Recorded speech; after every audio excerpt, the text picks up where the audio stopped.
Imagine your phone buzzing in the middle of dinner. Unknown number. You pick up, and suddenly you're talking to a fast-talking Wall Street broker. He knows your name. He knows your job. He says you're on an exclusive list. This stock he's pitching? It's about to double. No, triple. I'm only calling because you seem smart, he says. You look around your kitchen. You've never been invited into a secret deal in your life. And now you are. All you have to do is say yes, and thousands did. This is how Jordan Belfort, the real Wolf of Wall Street, hooked the average Joe, not millionaires, not hedge funds, but teachers, taxi drivers, retirees. People who had no shot at Wall Street riches, until a stranger called their house and told them they did. By the time the FBI kicked in the doors, Jordan Belfort's Stratton Oakmont had run one of the biggest pump and dump scams in history, stealing over $200 million, while living like rock stars, bribing banks, snorting mountains of cocaine, and throwing cash around like confetti. And here's the craziest part. When the scam finally collapsed, Jordan didn't disappear. He turned the scam into a brand. He wrote a book about it, sold the movie rights. Today he's rich because people still want him to teach them how to sell. This isn't just a story about the past. It's proof that once you sell a lie well enough, the lie keeps paying forever. Because people love the myth more than the reality, and Jordan knew that better than anyone. It all started with steak and seafood. Before the yachts, the parties, the FBI wiretaps, Jordan was broke. Barely 20, door-knocking in New York suburbs with boxes of frozen beef in the back of a beat-up car. He figured out two things fast. 1, people are polite when you're standing at their door. 2, if you talk fast enough, they'll buy anything. And they won't even blame you when they feel scammed. They'll blame themselves for not asking harder questions. By the time he was 24, he'd flipped from steak to stocks because the real money wasn't in hustling meat. It was in hustling dreams. He got his first taste at L.F. Rothschild, an old-school brokerage. Real suits, real commissions, real millionaire clients. But Jordan was too wild for the old guard. He wanted more deals, bigger cuts, and less rules. When the firm went bankrupt, he didn't find another Rothschild. He found a loophole no one respected. Penny stocks. Penny stocks were the bottom feeders of the market. Micro companies nobody'd ever heard of. Sometimes total fakes. A real broker wouldn't touch them. But they were legal. And the kicker? You could keep 50% of every sale in commission.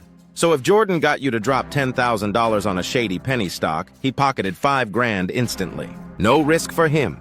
All the risk for you. He saw the gap. Big firms ignored small investors. So he flipped it. He made them feel big. He launched Stratton Oakmont, a sleek glass front firm with marble floors and fancy suits. It looked like Wall Street, but inside it was chaos. Hundreds of young guys with headsets, shouting into phones, throwing footballs across the bullpen between calls, chugging Red Bulls before Red Bull was a thing. These weren't Ivy League traders. They were kids from the neighborhood, high school dropouts, small-time hustlers. Jordan gave them a suit, a script, and a reason to lie, and they loved it. Some of these guys would show up in rusted cars, and by the weekend they were driving Ferraris, all on commission checks from retirees they'd never meet in person. The script was everything. This wasn't just a sales pitch. This was psychological warfare. A calculated, manipulative masterpiece designed to prey on one thing: your greed. The cold call pitch at Stratton Oakmont wasn't just about selling a stock. It was about selling you, your trust, your insecurities, your need to feel special. First, Step 1, make you feel important. The moment you picked up the phone, you were a target. But Jordan's brokers didn't treat you like a random person. No doubt they treated you like a VIP, someone handpicked to receive this golden opportunity. You're on a list. Most people don't get this call. You're special. You've got what it takes. We don't let just anyone in. And just like that, you've been chosen. You feel it, right? That rush of excitement. You're not just a customer, you're a player now. Second, step 2, urgency. They couldn't just leave you hanging. They needed you to act fast. They needed you to act now. And they knew exactly how to make you panic. This window's closing today, Dot. If you don't jump in now, the big clients will get all the profits. You can't afford to miss this. The stakes felt high. The timing critical. You felt your pulse quicken. If I don't do it now, I might miss the biggest opportunity of my life. And then, step 3, guilt. This is where they really dug in. They made you second-guess everything you knew, everything you thought you understood about money and risk. You're smart. I've seen the way you think. This is an opportunity you'll regret not taking. If you wait, someone else will get in first, and you'll be stuck watching them get rich. But here's the thing. It didn't matter if the stock was garbage. It didn't matter if it was a mining company in the middle of nowhere, Utah, or a tech startup that didn't even have an office, just a mailbox in some rented space. The stock? Worthless. The company? Non-existent. But they could hype it. And if they could hype it, they could pump it. All they needed was a story, a few fancy numbers, and the right words. Convince them it was the next big thing and people would buy in. And then the trap was set. Once the client bought in, the real game began. You thought you were getting in on the ground floor, right? You were about to make a fortune. But no, now they had you. A few days later, the same broker would call. Hey, I've got some great news. It's up. It's skyrocketing.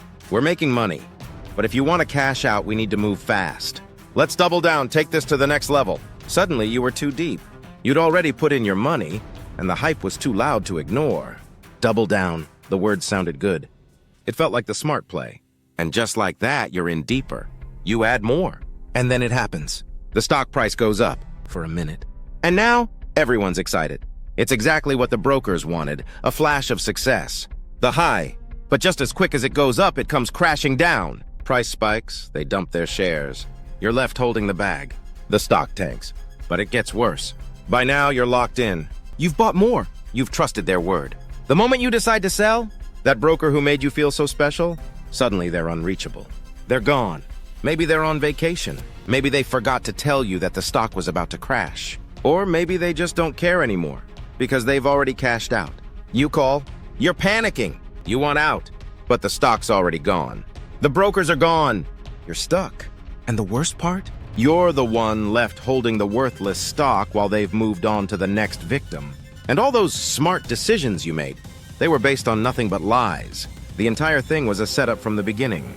It was all legal in the grayest sense. But the fraud came from the lies. Fake analyst reports, fake hype, insider scripts telling brokers exactly how to bury a client in worthless stock. Inside Stratton Oakmont, it was a frat house mixed with a mafia movie. The floor was chaos. Brokers screaming into headsets, cash bonuses handed out in stacks.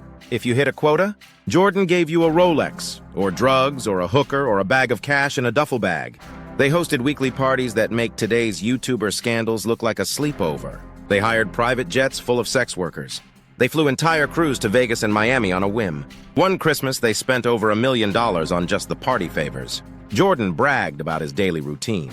Wake up late, snort a line, flip open a Forbes magazine, pick a random penny stock, tell his guys to sell it to 1,000 people by lunch. By 26, he was worth $20 million. By 30, he had mansions, helicopters, yachts, secret accounts in Switzerland, and an entire mafia of shady bankers laundering his money under the table.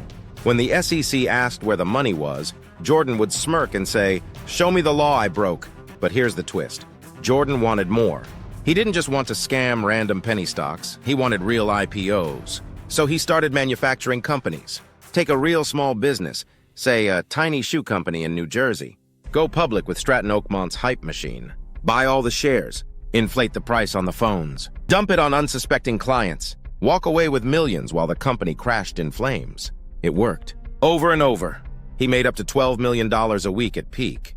He'd brag about spending $100,000 a night at clubs, then not remember it the next morning. And the parties got darker. Stories came out about employees ODing in bathroom stalls. One broker overdosed during a client call, and someone else grabbed his headset and kept selling while paramedics carried him out. That's how valuable each cold call was. No moment wasted. The money came so fast, Jordan didn't know where to put it.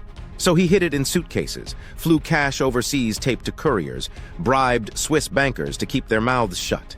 His downfall was baked in.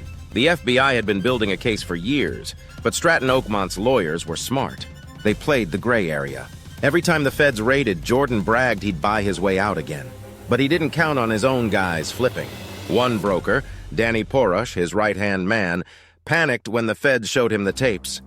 Brokers bragging about the Wood, their secret name for dumb clients. Tapes of Jordan coaching them how to lie. When the first plea deal hit, the dominoes fell fast. The FBI wired Jordan's office. His best friends wore wires. His couriers flipped. His fake shell companies got exposed. Jordan's legend is that he outsmarted everyone. But the truth is simpler. He ratted everyone out to save himself. He flipped on his entire crew. He wore a wire to parties, lunches, private meetings. He gave up everyone, rival brokers, bankers, even his best friends, just to shave years off his sentence. In the end, he did 22 months in a white-collar prison. That's it, $200 million stolen, 2 years inside. When he got out, he was broke, blacklisted by Wall Street, banned from running a brokerage for life. So he flipped the scam again, this time legally. He wrote The Wolf of Wall Street, sold the film rights for millions, took speaking gigs telling business schools how he did it, launched training courses. Sell like the wolf, his pitch. Learn how to close anyone. He teaches the same emotional hacks his brokers use to bleed people dry, repackaged as motivation and sales wisdom. He says he's reformed, but the core trick never changed. Sell the dream. Make them trust you. Make them think they're in the club. Take the money. Smile. The real punchline? People love him for it. There are fanboys who line up for selfies, young hustlers who quote his lines like gospel, podcasters who pay him 6 figures to do interviews. Jordan Belfort got caught, ratted, served time, then sold the whole thing again to the same type of people who'd buy a fake stock pitch in the first place. And the cycle keeps repeating because people secretly want to believe there's a shortcut to the top. So what's the lesson here? It's not just that Wall Street is rigged, it's that human trust is rigged. A good pitch will always find buyers. People want the shortcut, the inside track, the secret handshake. That's why scams like Stratton Oakmont keep working. New face, same pitch. Today's fake crypto coins, fake AI startups, NFT pump and dumps. It's all Jordan's playbook, just digital. The next wolf is out there right now, smiling, calling you smart, telling you you're special. And if you answer, you're the product.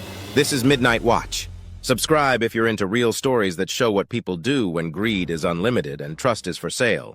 Next time, we're going deeper into the next billion-dollar lie they're selling you while you're scrolling. See you soon!